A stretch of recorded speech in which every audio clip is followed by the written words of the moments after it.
જય શ્રી કૃષ્ણ બધાને, જય જલારામ. કેમ છો બધા? તો રાતના 8:45 વાગ્યા છે અને આજે છે નોમ છે. કાલે જન્માષ્ટમી પૂરી થઈ ગઈ, પણ આપણે અહીંયા રાજકોટમાં એવું છે કે સાતમ આઠમ નોમ ને દસમ 4 દિવસનું એમ રજા હોય.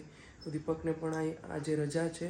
મેં અહીંયા ચા મૂકી છે, એ પણ બંધ કરી દઉં ગેસ, નહીતર વ્લોગ ચાલુ કરું ને એટલે થોડુંક હું ભૂલી જાઉં. એટલે તો બહુ બધી અત્યારે નુકસાની બધાને આવી છે, કારણ કે રાજકોટનો મેળો સૌરાષ્ટ્રનો સૌથી મોટો મેળો હોય. આ વરસાદ બધે છે, બરોડા, જામનગર, અમદાવાદ, ખેડા, આણંદ, ટોટલી બધે ન્યૂઝમાં આપણે જોતા જ હોય. પણ રાજકોટનો મેળો સૌથી મોટો મેળો હોય સૌરાષ્ટ્રનો. બધા અહીંયા કમાવાના હેતુસર આવ્યા હોય. અને અત્યારે ઓલરેડી એક તો વૈશ્વિક મંદી એટલી બધી ચાલે છે, અને એમાં આવી રીતે આ તહેવારના ટાઈમે આ વરસાદ થયો એટલે બહુ બધાને ભોગવવું પડ્યું હશે.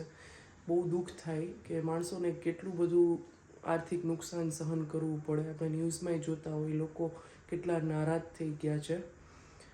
તો આપણે ભગવાનને પ્રાર્થના કરી શકીએ કુદરત પાસે, બીજું તો આપણે કંઈ ન કરી શકીએ. અને દીપક જો બસ અમારા બધા માટે ગાંઠિયા લેવા ગયા છે, આવે એટલે તમને બતાવું ગાંઠિયા. ચલો, આવી ગયા છે આપણા ગાંઠિયા. બધા બેસી ગયા જમવા. ગાંઠિયા ને બધું લઈને વળેલા ગાંઠિયા છે, સંભારો, મરચા, ફિંગર ચિપ્સ, કેચઅપ. અહીંયા બેન બેસી ગયા છે. અંશુબેન અમારા બેસી ગયા છે. ગાંઠિયા કામમાં દીકરો ગાંઠિયા ચિપ્સ આપું અનુડા ચિપ્સ આપું. આ બીજા દિવસ દસમનો વિડીયો છે. બપોરનો ટાઈમ છે. સવારમાં બધાને ચા પાણી ને બધું થઈ ગયું ને એક તો લાઇટ આવજા કરતી હોય એટલે વોશિંગ મશીનમાં લોન્ડ્રી નાખવામાં એટલો ટફ પડે. અને એક તો ક્યાંય સુકાતા નથી કપડાં, એટલે આમથી આમ કરીને અડધી પોણી કલાક એમાં વહી જાય આપણી. અને ઘરે બધા હોય એટલે ઉઠે મોડા અને બધું નાસ્તો અને બધું નાવાનું ને બધું લેટ થતું જાય. એટલે અત્યારે બસ 12 સવા 12 જેવું થયું હશે.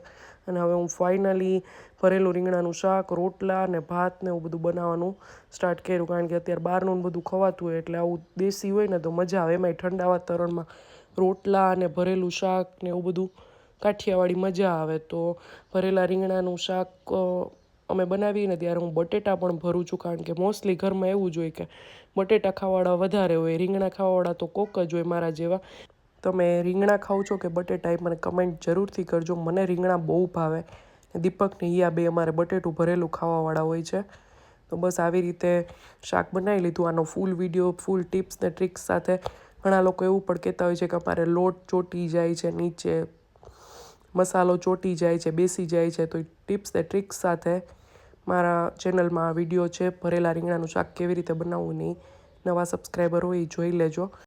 અને અહીંયા મેં લાલ મરચાં હોય એના મોટા મોટા પીસ કરીને એનો સંભારો વઘાર્યો છે, થોડો લોટ છાંટીને. અત્યારે મેં તો હમણાં જ જોયા, આજે હું 2 દિવસ પહેલાં શાક લેવા ગઈ હતી ત્યારે લઈ આવી હતી, પણ મને ફ્રીજમાં આજે મેં જોયા, કારણ કે આમ દોડાદોડીમાં હોય, કામ બધું જાતે કરતા હોય, કપડાનું ટેન્શન હોય, બધા આડાવડા બધું વહેલા અને મોડા ને એવી રીતે ઉઠતા હોય, એટલે બધું કામે આપણું ડીલે થતું જાય. રાજકોટમાં 4 દિવસની રજા હોય, સાતમ આઠમ નોમ ને દસમ, એટલે બધા જેન્ટ્સ છોકરાઓ સ્કૂલમાં પણ અમારે દસમ સુધીની રજા હોય. એટલે બધી રજા હોય ને બધું હોય ને એટલે બધું ઘરે હોય ને બહાર જતા હોય ને આવતા હોય ને એવું બધું થતું હોય, એટલે મગજમાં નહોતું. પછી આજે જોયા ને તો મેં કીધું લાવ આજે આની સાથે રોટલા સાથે આ સંભારો બહુ મજા આવશે, તો એ કર્યો છે.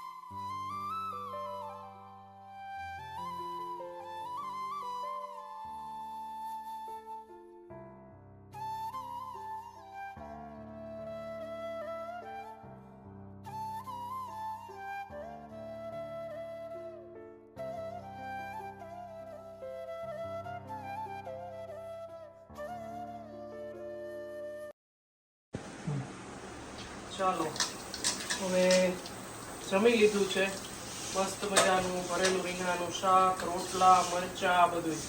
પણ હવે આજે હાઉસ પર આવી હતી સવારે, પણ બપોરે અમે જ લોકોએ ના પાડી કે ભાઈ આટલો વરસાદ હોય તો ન આવતી, ખોટા એ લોકોએ ફસાય. એના કરતાં અમે કીધું કે એક ટાઈમ આવી ગઈ ને એ તારું સારું થયું, તો આવી ગઈ. અમારે થોડીક રાહત થઈ. હવે તો બપોર વરસાદ બહુ હોય તો આવતી નહીં.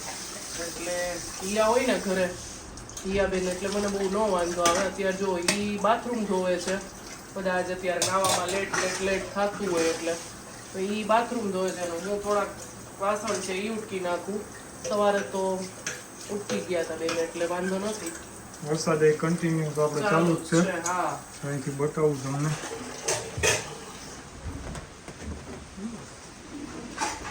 કન્ટિન્યુઅસલી વરસાદ અમારે ચાલુ જ છે, બંધ જ નથી થયો.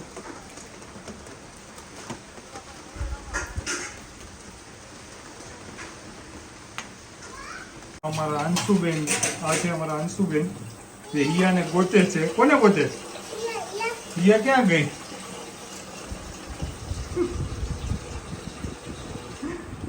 એને એમ કે ક્યાં વહી ગયા છે, એને એની હારે તોફાન કરવા હોય. આવી ગઈ? તને ગોતતી હતી આંસી. ઓલમાં પોતું નાખ્યું. હાલો, આવી ગઈ ને અંશુ? ઈ આવી ગઈ ને? ઓકે. આ સાથે સાથે અમારા આનુબેને પોતા મારે છે, હિયા મારે છે, એટલે એને મારવા હોય. જો પોતા મારે છો હે?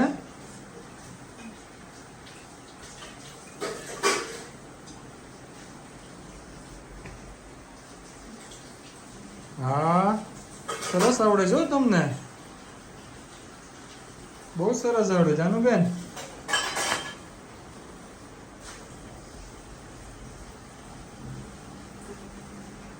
જો 4:30 જેવું થયું છે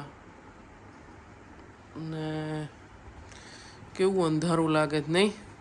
હા, હજી એવો ને એવો આવે જ ચાલુ છે. ચાલુ જ છે વરસાદ તો. બધે આ જ પરિસ્થિતિ છે નહીં? હમ, બધે જ આ વરસાદ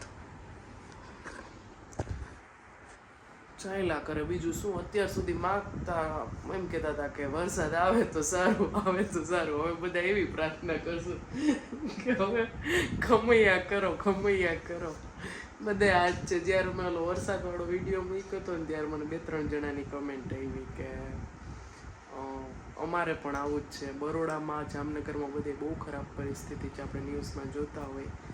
આપણે બધાને કહીએ કે ભાઈ સાવચેત રહેજો, બને ત્યાં સુધી બહાર ન નીકળવું. અમે તે દિવસે એક દિવસ નીકળ્યા ત્યારે બધો થોડો ઘણો સામાન ભરી લીધો હતો અને બસ એમાંથી ચલાવી છીએ હવે જેમ હાલે એમ. અત્યારે જો કેવું અંધારું છે, ફોનમાં પણ ફ્લેશ ચાલુ થઈ ગઈ છે ઓટોમાં, એટલું અંધારું છે. નાઇટમાં ફ્લેશ ચાલુ થઈ, અત્યારે ચાલુ થઈ ગઈ છે. આવું કંઈક છે. અને હજી હિયાની ખબર નહીં, 1-2 દિવસની રજા આઈ થિંક વધશે. દીપકની તો આજે બસ લાસ્ટ ડે છે. કાં કાલથી ચાલુ. કાલથી આપણે આપણી જગ્યાએ પાછા. આઈસ એટલે આ માણસ બહુ દુઃખી છે બિચારા. આવું છે 4 ટાળા જમવાનું ગરમ ગરમ દે તોય આવું કે બોલો. સારું, ચલો રાતના વાગી ગયા છે 9:45. આજે અમે વહેલા ફ્રી થઈ ગયા કારણ કે અમે ત્રણેય નાસ્તો કર્યો તો સાંજે, એટલે અમને કોઈને ભૂખ નહોતી. અને અંશુબેન માટે રોટલી બનાવી દીધી એટલે એને રોટલીને શાક ખાઈ લીધા. કપડાનો ઢગલો તમે જોઈ જ શકો છો. અત્યારે વરસાદને લીધે એટલું બધું આડાવડું થઈ જાય ને, જે ટાઈમે આપણે શંકરગાળી ટાઈમે કપડાં જ સુકાણા ન હોય. ઓલરેડી આ રૂમમાં એટલા કપડાં છે, આ બાલ્કનીમાં એટલા કપડાં છે, બધા 2-2 દિવસના છે, કંઈ સુકાતા જ નથી કપડાં.